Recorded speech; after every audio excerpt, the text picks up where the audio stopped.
Video नायगिरि रायजो राजा बयखौबो दिनैनि बे धीरेन बसुमतारी इउटुब चेनेलाव आरोबाव फिन खेब गासिखौबो बरायना लाबावबाय।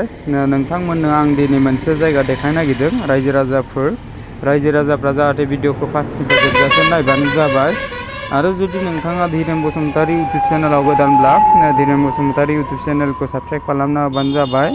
लोगोसेनो लाइक कमेन्ट शेयार खालामना होबानो जाबाय। दिनै आं मोनसे जायगा देखायनो नागिरदों रायजो राजाफोर, जाहाथे रायजो राजाफ्रा नायनानै लाबानो जाबाय। बे लकेसना ओरैबायदि मोजां, जोंनि अल आसामनि गेजेराव जेरावबो गैया बेबायदि जायगा। मानो होनोब्ला NH-15 बा नेशनेल हाइरडनि मोननैबो साइडथिं फुरा एकदम ओरैबायदि समायना बिफां लाइफां दं आरोना। ओरैबायदि मोजां बेनि भिउआ।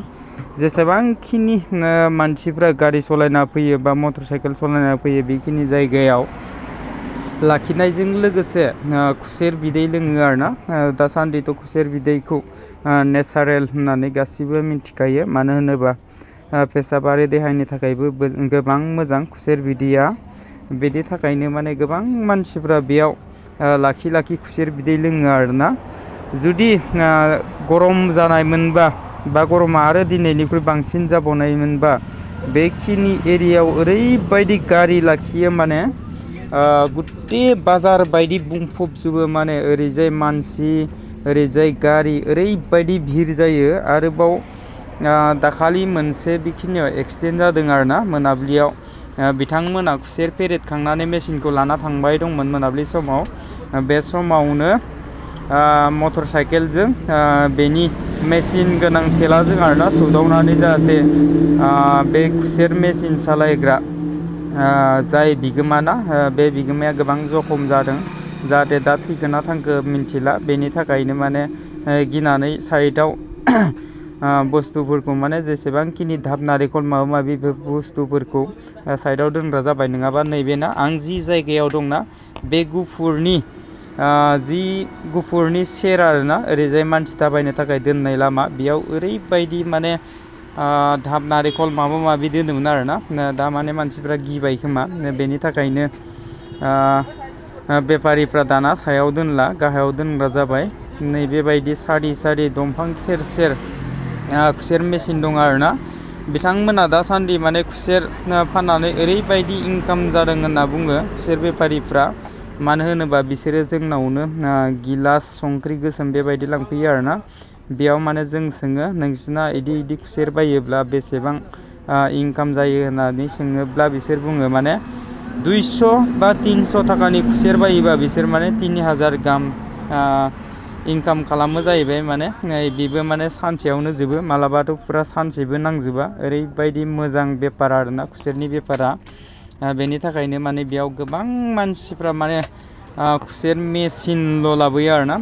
सिगांथ' गोबां दंमोन माने जोंनि बेखिनि एरियानि मिसिं बा मिरिफ्रा माने गुबुन हारिनि मानसिफोरखौ गासिखौबो होखारहरजोब्बाय। माने बिसोरो दा बर्थमान गावसोरल' बेफार खालामो आरोना। बेनि गेजेराव सासे सानै हारसाफोर दं, बिसोरखौबो माने मालाबा होखारगोन बायदि माने बिसोरो बुङो बा टारगेट लानानै दोनदों जाहैबाय। जोंनि सिगाङाव मालाबा बुङो आरोना। जोंथ' आरो मा बुंनो ना, जों जेनेबा जोंनि माबाया दखाना बेलेग जाहैबाय। जोंनाथ' जेनेबा हमना ला गासैखौबो मोनजोबो, संख्रि बानलु जेसेबांखिनि गेलामालाव मोनोना, लोगोसेनो थान्दा बायदिसिना बेफोरबायदिबो मोनो। बेनि थाखायनो जोंखौथ' जेनेबा रावबो जेबो बुंनो हाया। मानो होनोबा जेनेबा जोङो बिसोरबायदि जेनेबा टेम्प'रारि बेफार मावाखै। जोंहाथ' जेनेबा बेयाव दखान न' लुनानै लाखानाय नालाय जोंखौथ' रावबो जेबो बुंनो हाया। बिदिब्ला रायजो राजाफोर भिडिअखौ फार्स्टनिफ्राय जोबजासे नायलांबानो जाबाय। दानिया आं फैदों आरोना, गरम जाबायबो नालाय ना थाबायनानै, बिनि थाखायनो आरो लोगोसे आंजों आदानि फिसाला सानै थांफादोंमोन। बिसोरखौबो जाहाथे खुसेर बिदै लोंथावथाव भिडिअ खालामनोथ' होननानै लिंनानै लांखानाय नालाय बिसोरखौबो जाहाथे खुसेर बिदै लोंनो जासिबाय आरोना। जाहाथे बिसोरनो आं गिलासखौ होग्रोबाय, आं एसे उनाव लोंनोसै होननानै आरोना। मानो होनोबा डाइरेक्ट लोगोसो फेरेदनानै होखायो नालाय आरोना। बेबायदि स्टकआव दोना मोना। मानो होनोब्ला माने स्टकआव दोननाया एसे मोनामो, फेरेदनानै दोनखाया। बिनि थाखायनो लोगो फेरेदनायखौसो होयो आरोना। बेनि थाखायनो माने गोबां मानसिफ्रा माने डाइरेक्ट मेगनजों नुखानाय नालाय आरोना खुसेरखौ माने लोगो लोगो फेरेननायखौसो लोङो, बिदि फेरेनना दोनखानायखौ लोङा। बेनि थाखायनो माने बेफारिफ्राबो बिदि स्टकआव फेरेनना दोना आरोना, मोना बे बुस्थुआ। बेनि थाखायनो माने गोबाव जानायखौ लोङा नालाय बिसोरो लोगो लोगो फेरेनना होयो आरोना। नैबे बाकसाना जि बाकसखौ आं दांदों बेयाव माने आइस बरफ सोना दोनो आरोना। बेयाव माने इसोरो कारेन्ट गैया नालाय माने जुसफोरखौ बेयाव बरफजों पेकिं खालामना सोना दोनो। सोरबा बायदिया माने आइस नागिरो नालाय आरोना। आरो लोगोसेनो सोरबा बायदिया खुसेरखौ जुदि आइस दंना गैया होनना सोंनायाव जुदि गैया होनोबाथाय माने खुसेरखौ माने इसोरो लोङा आरोना, माने गुसु नागिरो। मानो होनोबा गरम नालाय आरोना, गरम दिनावसो बांसिन बेबायदि खुसेर जुस बा थान्दा बायदिसिना थाङो नालाय, बेनि थाखायनो माने थान्दाखौ नागिरो आरोना। गरम होननानै बुङोबाथाय गोबाङानो लोङा। नै ओरैबायदि समायना ना रायजो राजाफोर नायलाय, बिफांफोरा एकदम साइड मोननैथिंबो ओरैबायदि समायना।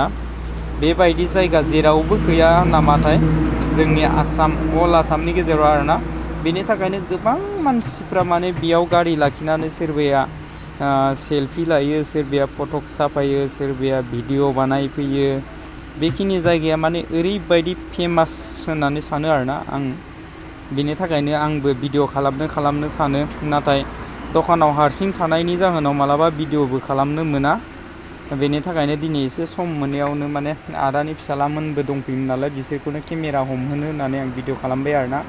जुदि आरो बेनिख्रुइ बांसिन जुदि गरम जायोबाना बेखिनि एरियायाव ओरैबायदि मानसि जाबावगौमोन बा गारिफ्रा ओरैबायदि गेदारिं जाबावगौमोन। आंबो बेखिनिखौनो नेनानै दंमोन, नाथाय मा खालामनो ना, उपाय गैया।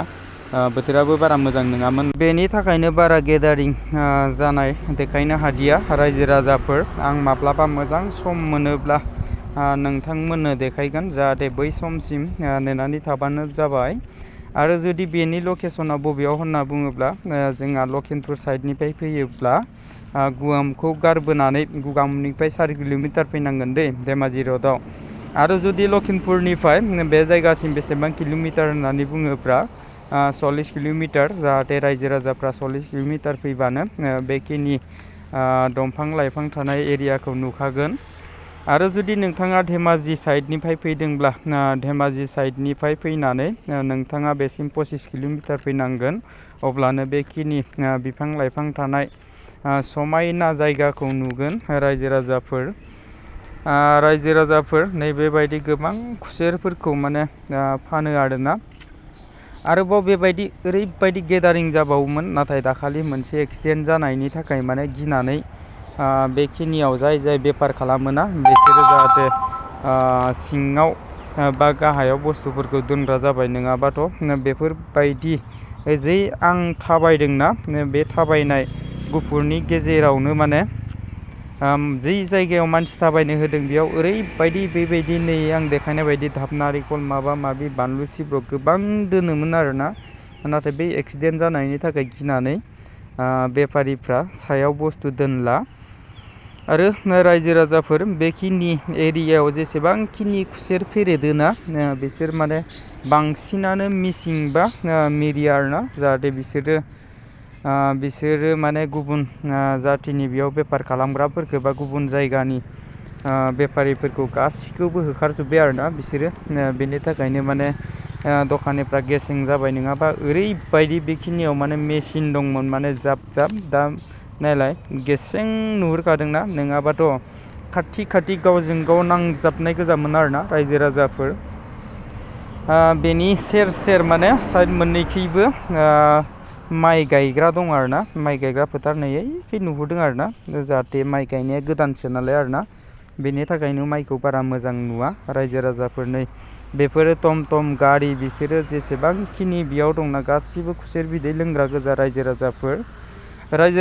भिडिअआ गोबां गोलाव जाबाय आरो भिडिअखौ आं बारा गोबाव खालामनो सानला। बेखिनिखौनो बुंनानै दिनैनि भिडिअखौ दोनथ'नाय जाबाय। गोजोन्थों।